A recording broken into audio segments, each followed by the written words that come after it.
welcome to Mooney Reads. My name is Beck, and today I'm going to be talking about the books that I read in the month of January. In January, I read 16 books, which is a lot. A big reason why I was able to read so many is because I have been continuing my trend of listening to audiobooks, so I love that. So I'm going to start with the young adult books that I read this month. I really enjoyed all of the YA that I read. And I listened to them all on audiobook. I started out with Be Dazzled by Ryan LaSala. This story focuses on Raffi, who is a teenager that's very, very interested in cosplay. The book goes back and forth between two different timelines. On one timeline, you're looking at his relationship with Luca, kind of developing, them becoming friends, and then more. And then the second timeline takes place after their breakup, where they are both in the same cosplay competition. This was a super cute story. I really enjoyed the characters. I like that they, played with talking about some kind of more intense themes, but it wasn't like, I think a lot of the story, the main part of the story was definitely the romance. And I really liked the dual timeline. It felt very intentional, and the way that it set up the story, I just really liked. So I had a really good time with this, and it really makes me want to find more romances that have cosplay as an element. I know that there's at least one adult romance, and I think it's available on Hoopla, so I might check it out eventually. But if anyone has recs for that sort of thing, definitely let me know. I really think in particular that this whole cosplay bit with the romance has so much potential for a T for T romance. And I'm obsessed with that idea, but I have not seen any books like it. So if those exist, please let me know immediately. After that, I read Hani and Ishu's Guide to Fake Dating, which was another one that was very cute. I really liked Adiba Jaigiridar's debut, The Henna Wars, so I was really excited to get to this, and it absolutely did not disappoint. Like the title says, it's about fake dating. You're getting two perspectives, one from Hani, one from Ishu, and these are two very different people that both go to this all-girls Catholic school in Ireland. Hani is very nice and sociable, and Ishu is very much kind of focused on her own studies and doesn't tend to get along very well with other people at large. They're the only two Bengali people at this school. The majority of the people who go there are white. And that definitely becomes relevant with their experiences and as the plot goes on. The setup for the story, for the fake dating, is that Hani comes out to her friends as bisexual, and they don't believe her, so she says that she's dating Ishu. She kind of just grabs her, randomly from her mind because they do have some interactions outside of school because their families are both a part of the Bengali community. And Ishu agrees to go along with it because she wants to be head girl in order to make her parents happy. So you get this little fake dating plot going on, but you're really dealing with a whole lot more. With both of them, there are a lot of very different family dynamics happening that bring in a lot of important things into conversation. For Hani, there's kind of a look at religion. Also, overall, there's this really big look at friendship and what it's supposed to look like and what kind of toxic friendship also looks like. There's also a whole lot in play looking at racism and biphobia and that sort of thing. So there were a lot of complex things going on outside of the romance. I can't believe I forgot to mention this, but one big thing that stood out to me with Hani and Ishu's Guide to Fake Dating is how Ishu, at least to me, seems really clearly coded as neurodivergent. I don't think that I've heard anything about the author saying that was intentional, but it's something that I noticed while reading it, and I thought that it was pretty cool, especially given how everything wraps up. I don't really want to elaborate my thoughts further because, like, spoilers, but I just thought that it was cool that we got that neurodivergent character, even if it's not clearly labeled as such. I really loved it. I also really like how the audiobook was done because with the two different perspectives, they had two different narrators, which is really necessary for me when there are multiple perspectives. That I've actually had to DNF audiobooks before because they went back and forth and didn't have a different narrator. So it was very well done. And after that, I listened to another fake dating YA with The Meet Cute Diary by Emery Lee.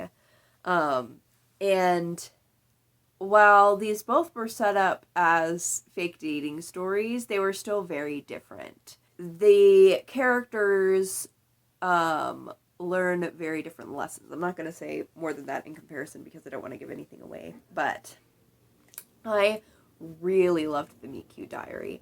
This is the story of Noah, who is a trans guy that runs a blog that's all about trans people's meet cutes. He posts these stories of these trans people meeting somebody and falling in love.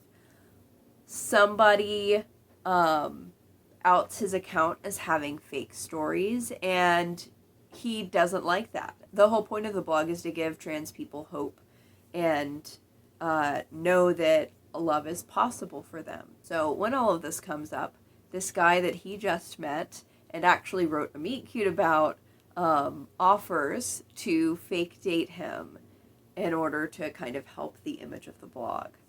And then the story kind of goes from there. I loved so much about this. This is another one where, like, there's romance there, but it's so much more than that. There are a lot of details in here about Noah's experience, both as a trans person and as a multiracial person. And there are definitely details that I don't think somebody who wasn't at that intersection could have written, particularly looking at navigating spaces that are majority cis, het, and white, and dealing with things like microaggressions, or really aggressions, most of them seem like. That's not a technical term. But anyways, and there are a lot of other little details that I really liked that were included. I also really liked that there was a character in here who was exploring their gender and gender presentation in different ways. One of the characters uses different pronouns throughout the course of the story and is like trying them out. And that is some really cool representation. I don't think that I've seen that in any other story, really. Throughout this, he learns different lessons about love.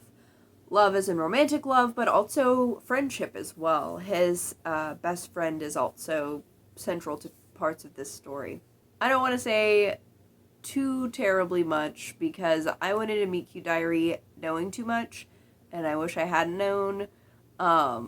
So I won't go in too much about the theme because it's hard to do that without talking about specifics. But I will say that I think that it was very well done. On top of all that stuff that thematically and plot-wise I really liked, I also really liked the blog itself, like the setup of the blog and the fact that we're focusing on this online space in this way. One of the reasons that the blog was so important was because he really wanted trans people to be able to see themselves. And there's a really important piece in that, trans people don't get to see themselves. And that's really important to point out, but there's a lot more in that, looking specifically at spaces like Tumblr, though I think it's applicable to other forms of social media as well, not only in how people reacted, but also the importance of that space for trans people. I definitely have a bias in here because for my thesis I did a study with trans people, for many of whom the internet was very important, so I have read into that like an incredible amount. But coming from that perspective and seeing this in a story is just really cool, even if, there's a lot more else that's going on. But I think that it's basically was really apt. I have a lot more that I could say about it, but I will spare you that. There's just a lot of great stuff going on in this book. I had a really great time with it. It was probably my favorite YA that I've read this month, but it was very close because I did enjoy all three that I read. Then next I'll get into some of the adult fiction that I read. The first book that I read this month was Honey Girl by Morgan Rogers. And I was hoping that this was going to be really good. This was actually in my 5-star predictions video, which I'm obviously still working through all of those. I read one last month, one this month, so I'm on a pretty decent roll. I only ended up giving this 3.5 stars. It wasn't bad. But there were some issues that I had with it. You probably know the synopsis because this has been huge, especially on Sapphic Book Talk, it seems. But this is the story about Grace, who just graduated with her PhD in astronomy. She, in celebration, goes on a trip to Las Vegas, but ends up marrying a stranger, which is very unlike her type A Virgo self. So she's dealing with the fallout from that, trying to navigate what to do with the whole new wife, but also trying to figure out what to do since she's graduated from college. She spent all of this time doing this thing, and now she's got to figure out what she actually wants to do, while also contending with the standards that were set for her. Her parents are very different. Her mom is more of like a very free-spirited, hands-off type of person, whereas her dad is a military man and very, very type A. If I had to guess, probably Capricorn? I don't know. I feel like I could overanalyze that more and get a better answer. But she's having to deal with a lot.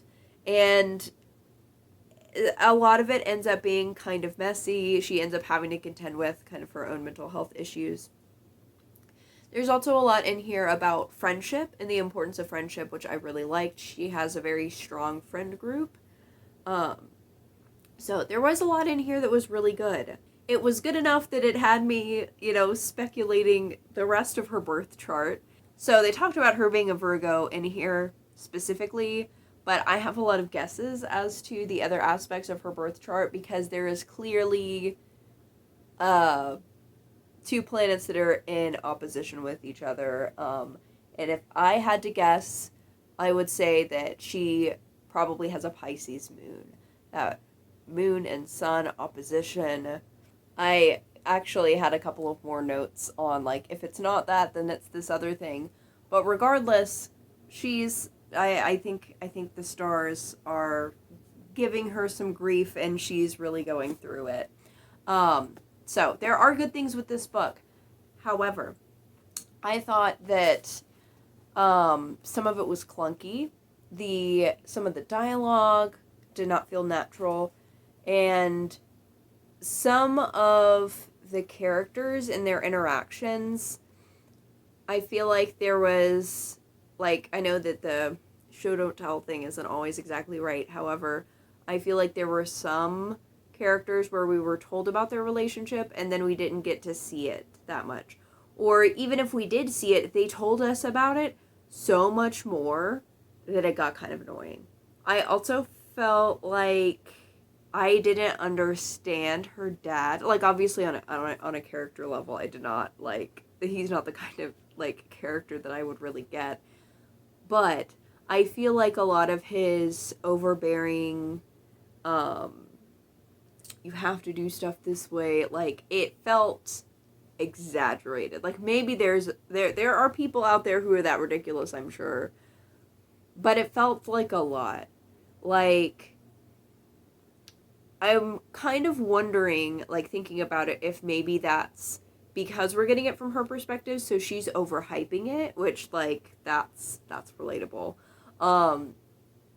But it was weird that it was an issue that she decided to do astronomy. That was a bad science. Maybe because I'm a social scientist and I know that that's the one that's seen as, not a real science, that I don't know about the rest of the hierarchies. I thought that biology was the one that people made fun of. but I mean, making fun of any of them is, like, extraordinarily ridiculous to me. I didn't understand why she was like, oh, they're mad that I became an astronomer. You have a PhD looking at stars and doing physics and shit? Like, that's incredible. Like, how could somebody be mad? But, and then also, like, the intense need to have a job immediately after also seemed ridiculous. Though I've got to say that one is, like, more realistic, than the concern about being an astronomer. I also had a couple of issues with her and the wife. They were very cute. I really loved a lot of the individual interactions that we saw, but I thought that there was a lot of growth and a lot of interactions that we didn't get to see. Like, there were a lot of really good one-off scenes, but it was hard to see the growth in the way that it was written, if that makes sense. I also wish that we would have seen more of the wife. Like, I felt like her character could have been more developed. Though, I have to say, like, on top of all of this, like, I had a critique of it. Some of it was good. Some of my emotion around it was also very personal.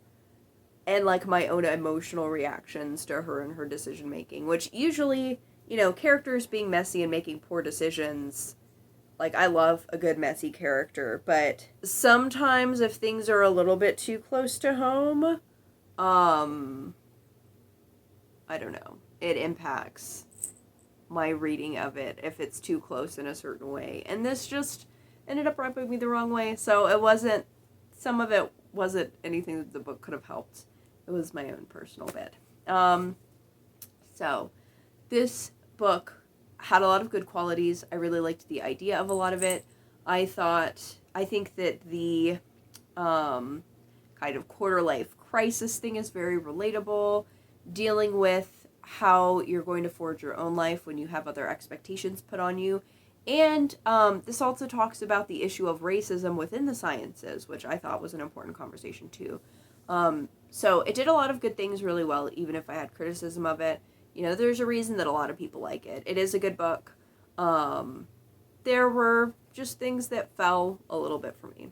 Another adult fiction that I read this month was Summer Suns by Lee Mandelo. And this was my favorite book that I've read this month. I wasn't really sure whether or not I would like it going into it because it was horror. I'd heard a lot of good things though, so I went ahead and listened to the audiobook. And it was really great. This is the story of Andrew, who has just moved back to his hometown of Nashville, into the home that he was supposed to share with his best friend, Eddie.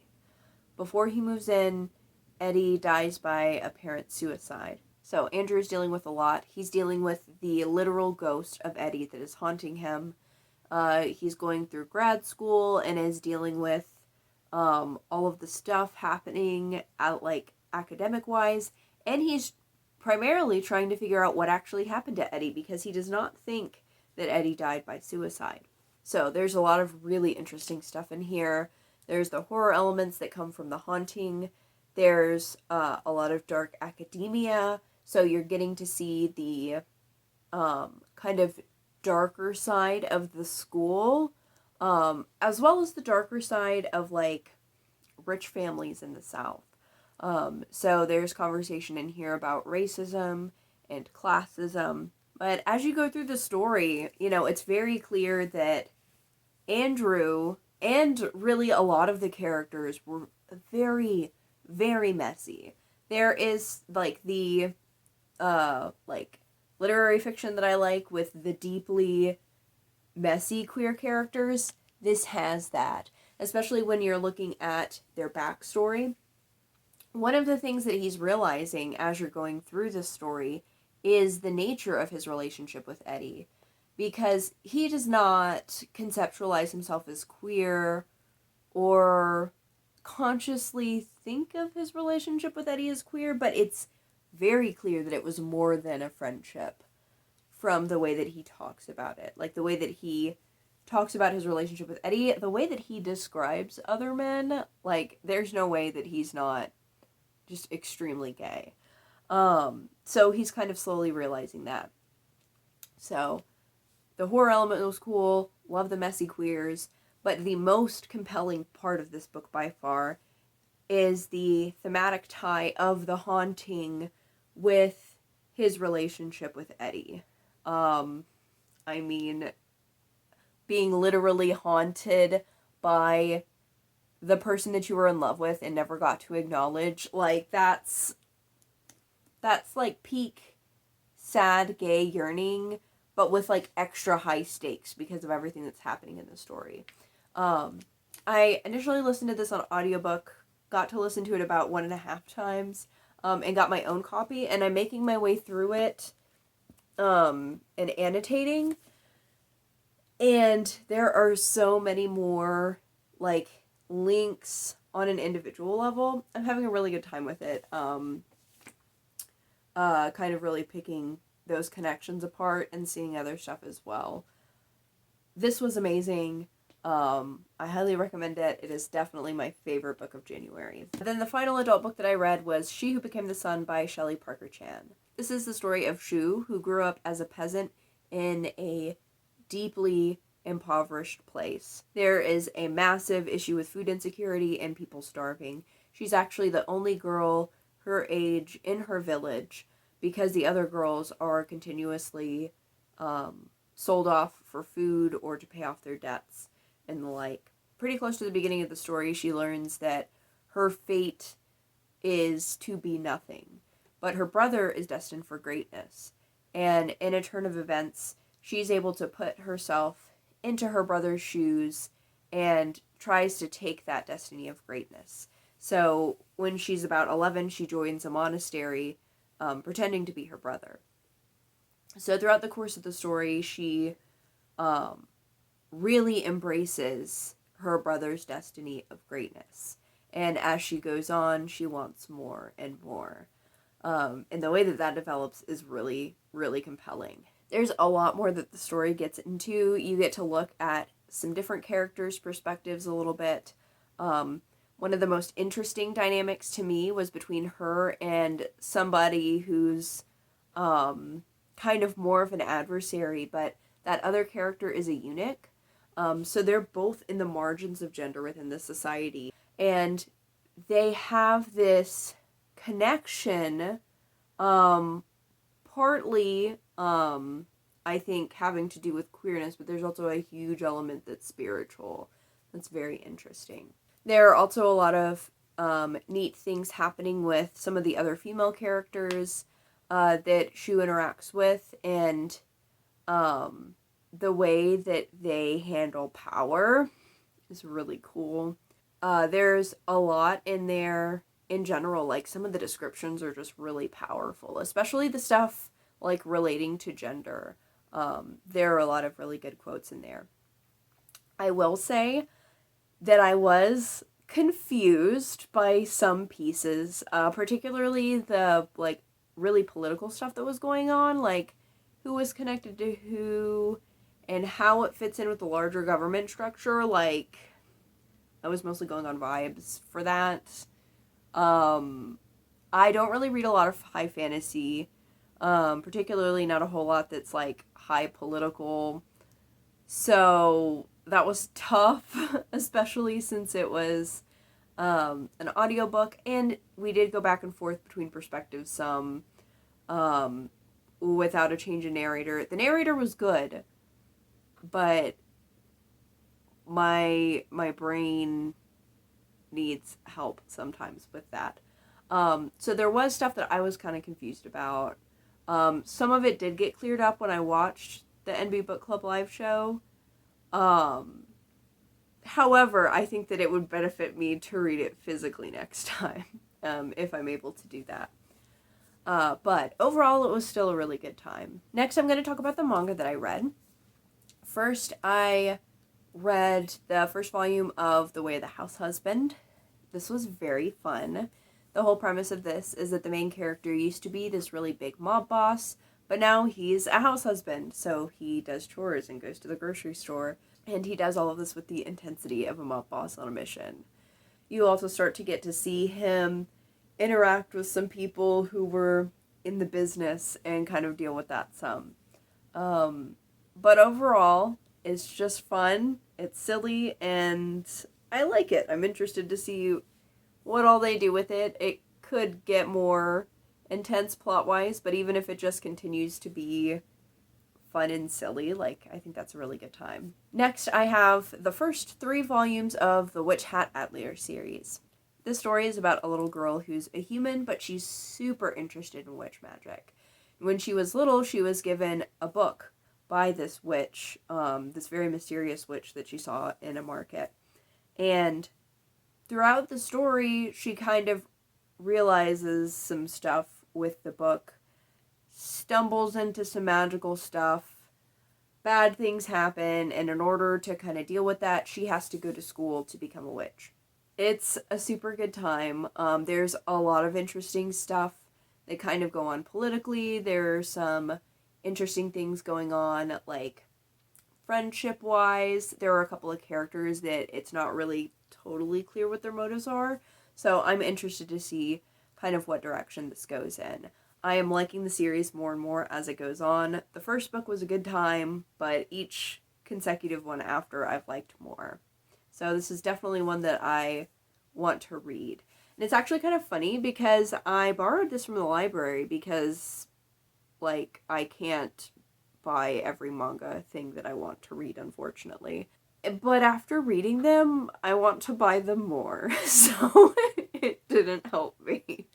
I probably won't get them anytime soon, but it's a very good series, is basically what I'm trying to get across. The final manga that I read was The Bride Was a Boy, which is a manga memoir that focuses on a trans woman and her experience, kind of transitioning, but, like, primarily finding her husband.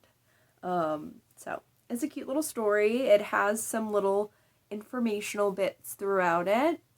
It was a good time. I also got to read a poetry collection, Pansy by Andrea Gibson. This was my 3rd read-through of it, and I still really like it.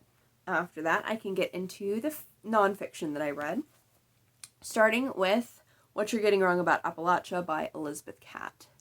This was excellent. More people absolutely need to read this book. This is about the history of exploitation in Appalachia. It touches on some of the exploitation from coal companies, citing a couple of larger historical events. It also talks about the backlash from the people. Appalachia is often shown as this, like, super conservative kind of group of people, but there's a really rich history of leftism. And this mentions some of that, and really the biggest exploitation that this is focused on is that of journalists. It talks about people who have gone through, in order to make films or have photography of people in poverty, and make money off of that by kind of selling this idea that these people are just sitting and accepting abject poverty. And then there's also a really gross history of people writing about Appalachia. There are 2 books in particular that this focuses on, but really the main one is Hillbilly Elegy by J.D. Vance. She talks about the history of the ideas that you can find in Hillbilly Elegy, but also the, like, academic and social ties that J.D. Vance has between some questionable, to say the least, folks. A lot of the ideas within Hillbilly Elegy and its predecessors are deeply seated within eugenics and white supremacy. It relies on the idea of people being genetically inferior within the area, the idea that there's no, like, genetic diversity, so this lack of ambition and all sorts of other things are just genetically within them, which, like, hello scientific racism, like, it's the same thing that's used to justify anti-blackness. So on top of it having negative ramifications for people in the area, it also feeds racism at large. And on top of that, the people who are writing about this have, like, social ties to white supremacists and eugenicists who have written awful things and tried to, like, get studies to justify their shitty beliefs.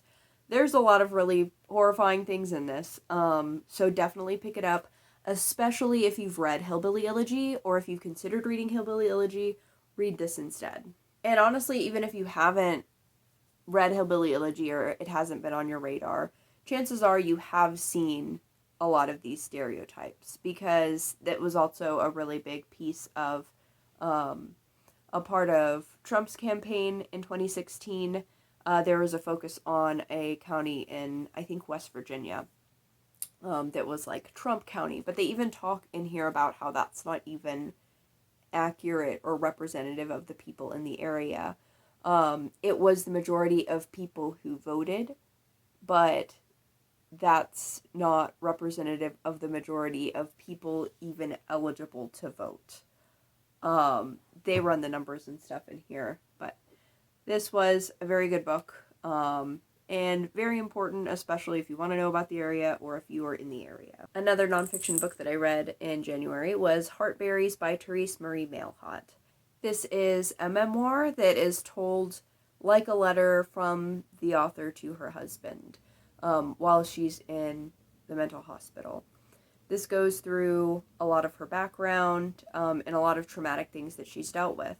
Having a child taken away from her, dealing with domestic violence, dealing with childhood trauma, dealing with racism and sexism as an Indigenous woman. So there's a lot going on here. This is beautifully written. I would definitely recommend it. It is a little bit disappointing that Truman Alexi plays such a large role, since he's now been outed as having sexually harassed people. But the writing that she actually does is very beautiful. I will say to definitely check the content warning, though. I kind of picked it up on a whim and didn't really look into it. I just kind of remembered that people had suggested it, and it was like a good memoir. I should have looked into it further, because if I had, I probably wouldn't have read it, because it was kind of a lot for me. However, it was very good, so if you're prepared, I would definitely recommend it. Then, the final book that I have is The Rise and Fall of the Dinosaurs, A New History of a Lost World. So, it's about dinosaurs. This talks about some of the more recent dinosaur discoveries. It goes into kind of the history of the dinosaurs. It was very cool to hear about. I really like dinosaurs. It's something that I don't really know that much about or retain that much about, but I really like hearing about. I grew up on the land before time, which probably explains a lot of it. But, like, one of my favorite YouTube channels is PBS Eons. And I don't watch one PBS Eons video. I watch like 2 hours of PBS Eons videos. So this was a good choice for me, because it talks about the dinosaurs. And I really liked the aspects that went into the science, the discoveries, what the dinosaurs were actually doing, but there were pieces that were kind of off-putting. At a certain point, it kind of seemed like he was gloating that he personally knew all these people. And some of his descriptions of some folks raised some, like, flags for me. Like, there was one description in particular where he was talking about a female scientist, and I forget the exact quote, and since I listened to it in audiobook, I couldn't, like, put, like, tabs on when kind of questionable stuff came up. But the description, he was talking about how she had, like, tattoos and piercings, and she was this one woman in the sea of all of this, like, plaid and beards, and, like, it gave me, like, Manic Pixie Dream Girl a little bit, but also, like, mentioning the fact that it was, like, all white men once, and then not talking about sexism or any other problems in science again. That was a little weird for me, and that wasn't the only, like, weird thing that he said. So some of that was a little bit off-putting and took me out of it. However, the vast majority of it was him actually talking about science and dinosaurs, and I liked the science and dinosaurs. So it was still a good read, even if he maybe needed an editor a little bit on that. So, I think that's everything that I finished. I do have 3 books, I think, that I worked on some this month. The first book that I had that I started reading this month but haven't finished quite yet, We Did This Till We Free Us, Abolitionist Organizing and Transforming Justice. This is a collection of Miriame Kaba's articles on abolition, on police and prison abolition. This is broken up into several parts, and each different part focuses on another issue related to prison abolition. This is really incredible. I'm actually almost done with it. I've got maybe a 4th left, but I would highly recommend it. If you are already invested in abolition, this is definitely a must-read. If you don't get abolition, or if you have some like big questions, you aren't really sure that it's like the answer, read this. This will answer a lot of the questions, like the very first things that people ask or assume. And I think especially too, there are a lot of people who are mostly okay with prison abolition, but think that, well, actually we need maybe prison, but only for some people. Read this because she addresses a lot of that and why that kind of mindset won't, like, actually solve the problem of eliminating the prison industrial complex. So, this is great so far, and I'm super excited to finish the rest of it. Another book that I started in January was Chiron, Rainbow Bridge Between Inner and Outer Planets by Barbara Hand-Clow. So this is an astrology book that focuses on Chiron, which is an asteroid. And looking at astrology, it has to do with where you need to be healed and how you can help other people heal. The first parts of this talk about kind of like the discovery of it and like what was going on in the world when this was discovered, and also looking at the discovery of Pluto and talking about stuff. And it's also going in and talking about like what sign it's ruled by and some other stuff. Some of it is a little bit more out there, but it's still really neat. It is an interesting read, so I'm curious what direction it's gonna go. Then the final book that I started, I really am only a few pages into, but I did technically start in January, Love and Other Disasters by Anita Kelly.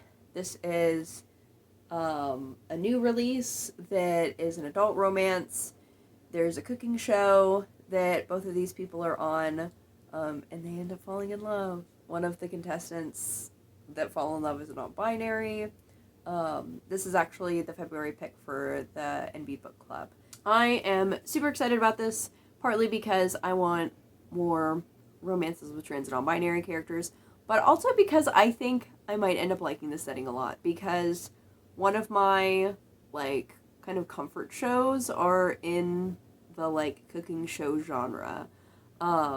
Primarily Gordon Ramsay's Kitchen Nightmares, and Top Chef.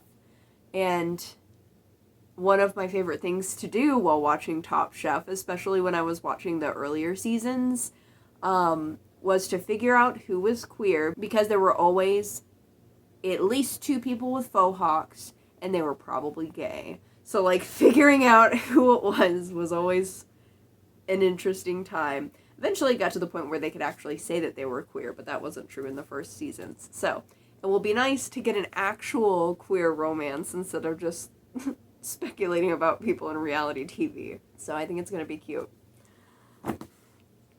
So, there we go. That's my reading for January. Hopefully the things that I said were somewhat coherent. If you've read any of these, definitely let me know about it in the comments. Thank you all so much for watching. Bye.